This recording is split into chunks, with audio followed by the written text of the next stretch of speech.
अगर इतना काम है तो फिर घर घर जाके सिंदूर क्यों बांट रहे हैं? क्योंकि वो हमारे गौरव का विषय है। भारतीय जनता पार्टी के कार्यकर्ता अपनी बहनों अपनी माताओं के पास जाएंगे तो वो उनको सुहाग का वो सामग्री देंगे। उनकी सरकार ने भी बड़ा फैसला किया है, जैसे मुख्यमंत्री सामूहिक विवाह योजना में कन्याओं को अब सिंदूर दान के साथ 1 लाख रुपए की सहायता राशि देंगे। Every women they have a respect. They take sindoor from their husband, but PM Modi is saying just like you are not the husband of everybody. तो आपका क्या अधिकार है सिंदूर भेजने का? सिंदूर का अधिकार तो हमारे पति का, हमारे पति लाके हमें देंगे सिंदूर लगाने के लिए। तुम कौन होते हो? तुम क्या हमारे मुखिया बन गए? तुम हमारे क्या बनना क्या चाहते हो? आपके घर भी सिंदूर जाएगा क्या? मेरे घर जाएगा तो मैं लाठी से मार के तोड़ दूंगा बीजेपी कार्यकर्ताओं के। मेरी बीवी मेरे नाम का सिंदूर लगाएगी कि इन आवारा गली के कुकुरों का नाम क्या लगाएगी?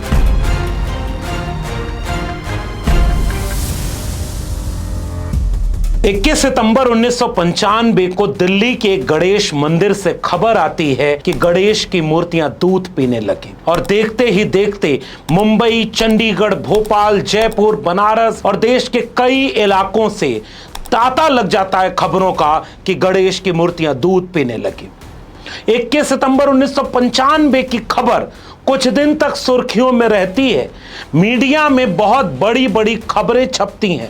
लोग इस बात की रिपोर्टिंग करने लगते हैं कि लाइन लगा करके लोग गणेश की मूर्तियों को दूध पिलाने लगे। न्यूयॉर्क, लंदन, टोरंटो, दुबई में बसे भारतीयों को भी विदेश की एक रिपोर्ट बताती है कि उनको यह सौभाग्य मिला। इंडिया टुडे अपनी खबर 1995 अक्टूबर के इशू में निकाल के कहता है, मगर इस बार तो और दिलचस्प हो गया। वो तो 1995 की खबर थी, कुछ दिन बाद झूठ ही निकली। लोगों ने वैज्ञानिक प्रयोगों से बताया कि कैपिलरी एक्शन और सरफेस टेंशन की वजह से ये गणेश की मूर्तियों के पास चम्मच ले जाने पर दूध पीने लगती थी। और बाद में जब इस घटना का विश्लेषण हुआ तो ये पाया गया कि आरएसएस के लोग इस बात का टेस्ट कर रहे हैं कि इस देश में मूर्खता का आलम क्या है, क्योंकि अब इस पर कोई बात नहीं होती। दूसरी बार कोरोना के समय ऐसी ही खबरें आपको फैला दी गई। कोई थाली बजा रहा है, कोई ताली बजा रहा है, कोई गोबर पी रहा है, खा रहा है, लेप रहा है। अब सब कुछ शांत है। आरएसएस का यह तरीका है कि वो कोई बहुत बड़ी बात या कोई बहुत बड़ा प्रयोग करना होता है तो अपने कुछ नीचे के लोगों से प्रयोग करवाने की बात को जनता में ढकेल देता है और बाद में जब देखता है कि यह मामला उल्टा पड़ रहा है तो या तो चुप हो जाएगा, यह कहेगा कि इससे हमारा कोई वास्ता ही नहीं। इस बार का मामला ऑपरेशन सिंदूर से जुड़ा हुआ है। खबरों में आता है, दैनिक भास्कर की रिपोर्ट में आता है और पूरे देश में चर्चा का विषय बन जाता है कि भारतीय जनता पार्टी घर घर सिंदूर पहुंचाएगी। जून के महीने की तारीख का ऐलान होता है। मोदी जी के इशारे पर भाजपा के लोग अब घर घर सिंदूर लेकर जाएंगे। मीडिया में खबर छपती है, 2 दिन तक उस पर सैकड़ों वीडियोस बनती हैं, लोग चर्चा करते हैं और बहस होती है। और उसके बीच में जब देश के पॉलिटिकल पार्टी के लोग इसके प्रतिक्रिया में खिलाफ में खड़े हो जाते हैं, आम जनता के बीच से बेहद नकारात्मक रिप्लाई आने लगता है और देश में बंगाल जैसे सूबे की मुख्यमंत्री ममता बनर्जी जब कड़ी प्रतिक्रिया इस पर देती हैं। Every women they have a respect.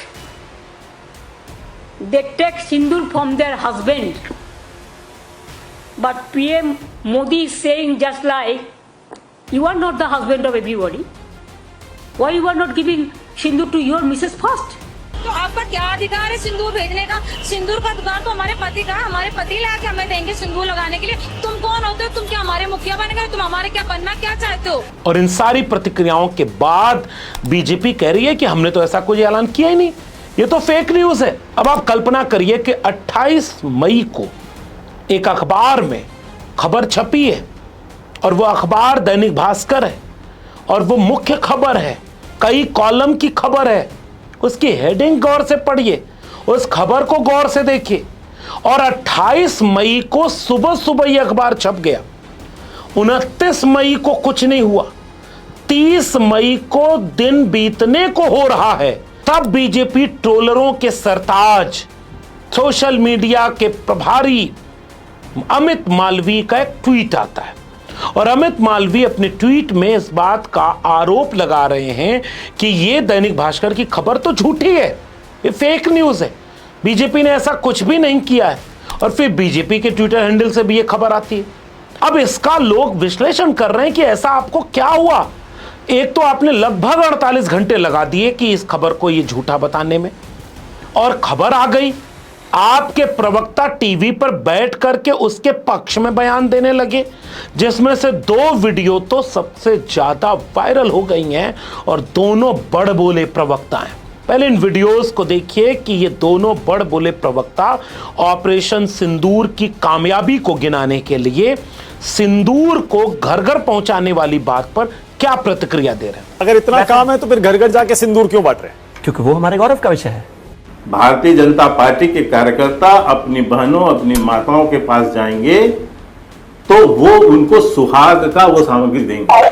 क्या ये दोनों प्रवक्ता बीजेपी के राष्ट्रीय प्रवक्ता अखबार की कटिंग पढ़ करके अपनी टेलीविजन पर बयान देते हैं? पार्टी का आधिकारिक पक्ष रखने वाले लोग हैं? क्या इनको बीजेपी की तरफ से ब्रीफिंग नहीं मिलती? अखबार में अगर खबर छपी है और उसी पर कोई डिबेट होने वाली है तो क्या वो अपनी पार्टी से कोई राय मशवरा नहीं किए होंगे?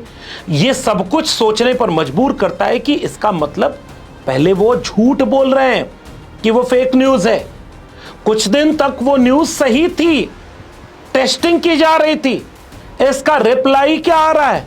और सोशल मीडिया पर कुछ वीडियो तो इतने वायरल हो गए जिनको मैं पूरा तो नहीं दिखाना चाहता, लेकिन कुछ एक महिलाओं के कुछ एक वाक्य इतने वायरल हो गए हैं जिससे बीजेपी भी शर्मिंदा हो गई होगी। सिंदूर की रक्षा के लिए सिंदूर भेजा जा रहा है। सिंदूर की रक्षा के लिए हमारे पति के नपुंसक है, हम अपने पतियों से बोलेंगे ना। हमारे पति ने हमसे शादी की है, उनकी जिम्मेदारी बनती है। आप कौन हो? इन सारी वीडियोस को देखने के बाद बीजेपी को यह समझ में आ गया होगा कि यह मुद्दा तो उल्टा पड़ रहा है। यह मुद्दा तो जैसा हमने सोचा था ये ठीक उसके उल्टा जा रहा है, और इससे तो बहुत किरकिरी हो जाएगी, क्योंकि यह टेक्निकली भी साउंड नहीं कर रहा है, हिंदू पौराणिक रीति रिवाजों के मुताबिक फिट नहीं बैठ रहा है। इसको डिफेंड कैसे किया जाए, इसे तो लोग साबित कर रहे हैं। और ममता बनर्जी ने जो हमला किया वो तो हमला इतना कारगर हुआ, इतना सटीक चला गया, इतना आक्रामक था, जिसके बाद तो ये सारी खबर फेक न्यूज हो गई। ममता बनर्जी की सबसे बड़ी पंचलाइन क्या थी, उसे आप गौर से सुनिए। But PM Modi is saying just like, you are not the husband of everybody. Why you are not giving Sindoor to your Mrs. first? इन सारी वीडियोस को देखने के बाद ये समझ में आया होगा कि बीजेपी के लोग ये समझ गए कि भाई इसका कोई फायदा नहीं है, क्योंकि अगर ये फेक न्यूज थी तो 28 मई को दैनिक भास्कर में छपी है। 28 मई की शाम तक इसकी कड़ी निंदा हो गई होती, इसे फेक न्यूज साबित कर दिया गया होता। 29 मई को साबित कर दिया गया होता, 30 मई को सुबह सुबह साबित कर दिया गया होता। लेकिन 30 मई को वो भी दिन बीतने को हो रहा है, तब अमित मालवीय कह रहे हैं कि ये तो भाई फेक न्यूज है। अच्छा, दैनिक भास्कर ने अभी तक कोई रिप्लाई दिया क्या कि वो फेक न्यूज है? दैनिक भास्कर पर बीजेपी ने कोई कड़ा एक्शन लिया क्या कि आपने ये खबर चला कैसे दी जबकि फेक न्यूज है? ऐसा कुछ है ही नहीं। अचानक से कोई तालाब में कंकड़ डाल दिया गया, कितनी लहर उठ रही है, कितनी प्रतिक्रिया इसकी हो रही है, इसका इंतजार किया जाए। और जब ये लगने लगे कि ये प्रतिक्रिया तो हमारे खिलाफ आ रही है तो इसको कह दिया जाए कि फेक न्यूज है। इसीलिए मैंने आज की वीडियो जब शुरू की थी तो गणेश की मूर्तियों के दूध पीने की घटना से शुरू की थी। पुराने लोगों को वो किस्सा बहुत तरतीब से पता होगा। एक जमाने में तो लालू प्रसाद यादव, मुलायम सिंह यादव, शरद यादव, रामविलास पासवान और उस जमाने के बड़े नेताओं में से, बहुजन समाज के बहुत सारे नेताओं में से तमाम लोगों ने बीजेपी और आरएसएस की इस बात के लिए निंदा की थी कि ये तो वो पार्टी है जो लोगों को लाइन में लगवाकर दूध पिलवाने लगी, पाखंड और अंधविश्वास फैलाती है। वरना आज भी तो आस्थावान लोग हैं, मंदिर जाते हैं, लाखों लोग मंदिर जाते हैं, मंदिर जाने वालों की भीड़ भी है, मंदिर पे जल भी चढ़ाते हैं, जो मंदिर में जाने वाले काम करते हैं। लेकिन आप आज कोई खबर ऐसी क्यों नहीं मीडिया में देखते जैसा 21 सितंबर 1995 को आ गई थी। अचानक से उस दिन पूरे देश के गणेश की मूर्तियां दूध पीने लगी थी, गांव गांव में लाइन लग गई थी भाई, और कुछ एक हफ्ते तक ये चला था और इसके बाद अचानक से वो सब कुछ शांत हो गया। अब उसकी कोई खबर नहीं आती, कुछ भी नहीं आता। ये पुराने लोगों को जब हमने इससे बात की तो हमने ये पाया कि उन्होंने ये बताया कि ये आरएसएस के काम करने का तरीका है। वो इस तरह के तमाम प्रोपेगेंडा को समाज के बीच भेजता है, और जब भी भेजता है अपने शीर्ष नेतृत्व और अपने आधिकारिक मुख से नहीं भेजता है। उसके पास हजार मुंह हैं।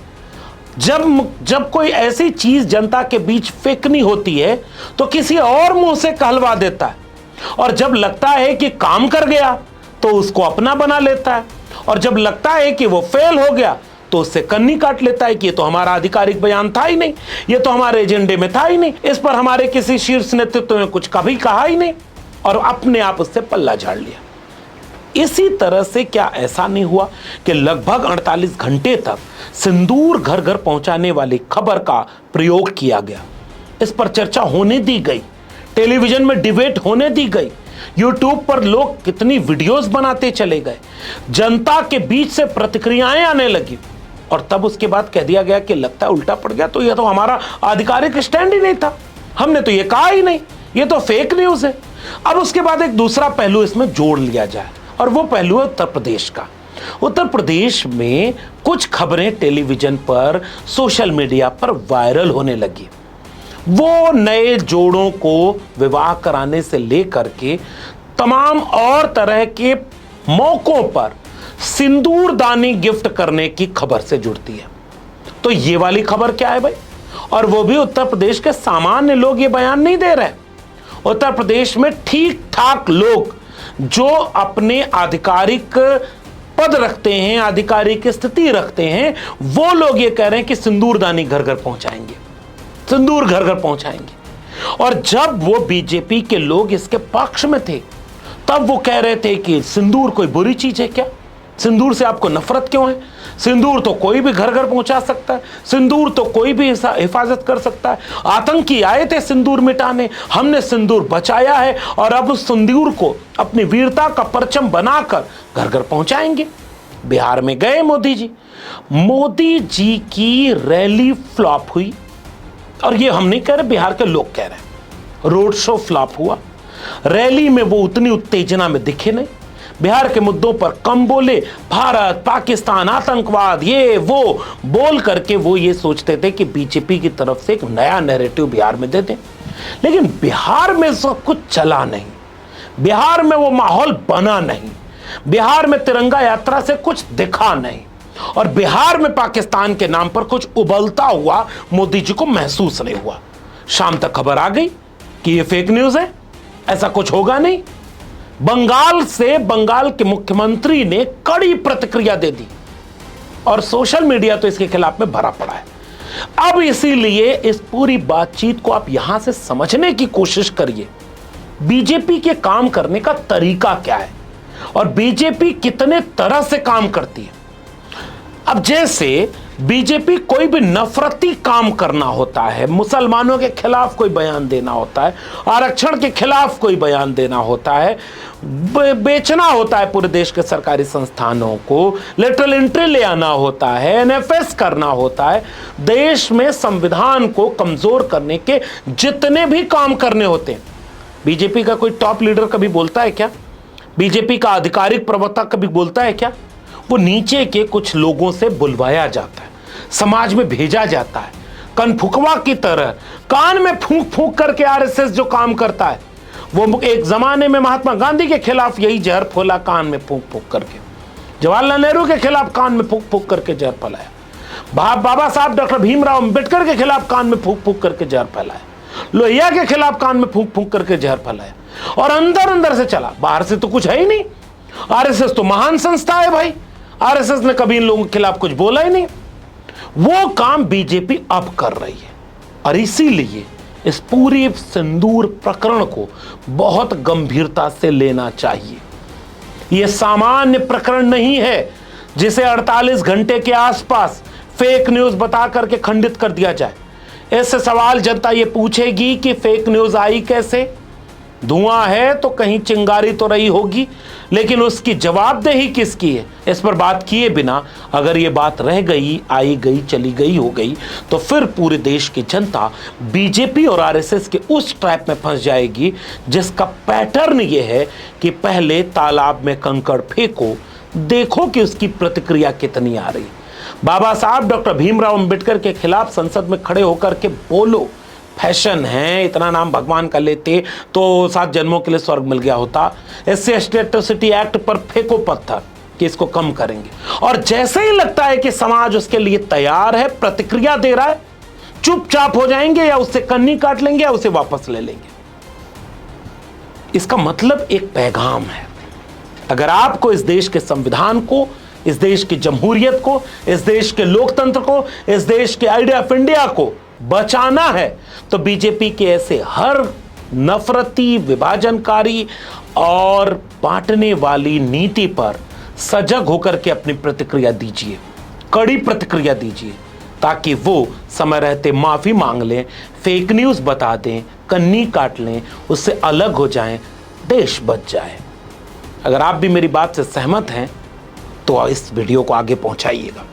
अगर अपनी प्रतिक्रिया आप नीचे देंगे तो हमें भी समझ में आएगा कि हमारी और आपकी राय कितनी मेल खाती है।